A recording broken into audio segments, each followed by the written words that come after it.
Hello, I'm Sensei Alex Kakuyo, North American contributor for Buddhist Global.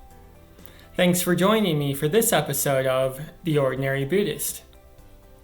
The title of today's Dharma talk is Freeloading Chickens.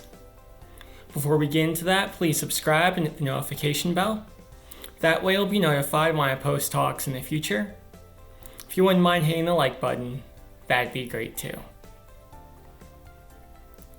It's been roughly 3 days since I got an egg from our chickens here on the homestead. Every day I go out, I give them their food, their water, a special treat of mealworms to help boost their protein levels, but no eggs. And the reason for this is simple. It's cold. It's a common misconception that chickens lay eggs every day. In truth, their egg production varies quite a bit throughout the year. In the late spring and early summer, when it's warm and the days are long, they tend to lay lots of eggs, generally one every other day. However, in this time of year, when it's colder and the days are short, they go into a sort of semi-hibernation. They're not as active as they normally would be in the run, and they don't lay nearly as many eggs. Frankly, I'll have to wait until spring until I can fill our pantry with farm fresh eggs once again. Now, there are some homesteads that cull their chickens this time of year, turning them into stew and making room for the new chicks that they're going to get in the spring. Thankfully for these chickens, I'm a vegetarian, so that's not going to happen. I'll keep feeding them and watering them in the hopes that in the spring, we'll get some eggs again.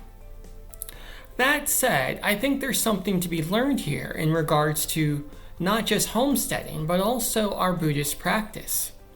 Because oftentimes we approach Buddhist practice with the same misconception that one might have for chickens laying eggs. We think that we're supposed to get regular realizations, regular light bulb moments as we practice.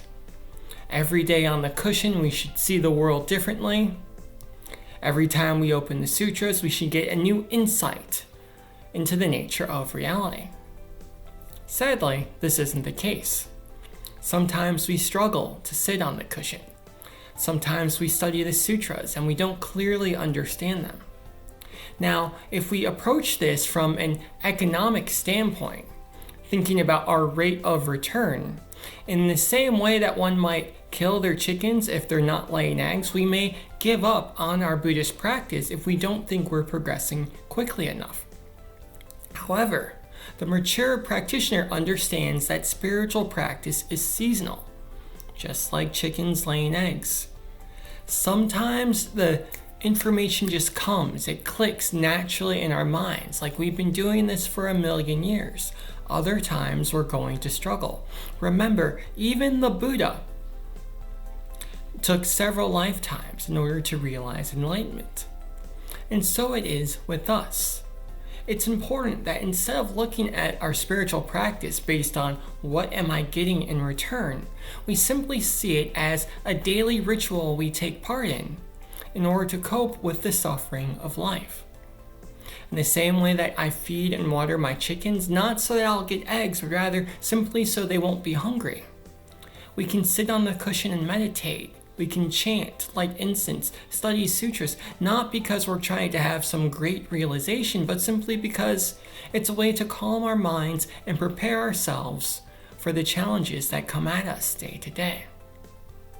Personally, I find that even on the days I struggle through my sitting practice, my mind is still clearer than when I started. Thus, our practice does not need to be perfect in order to be effective.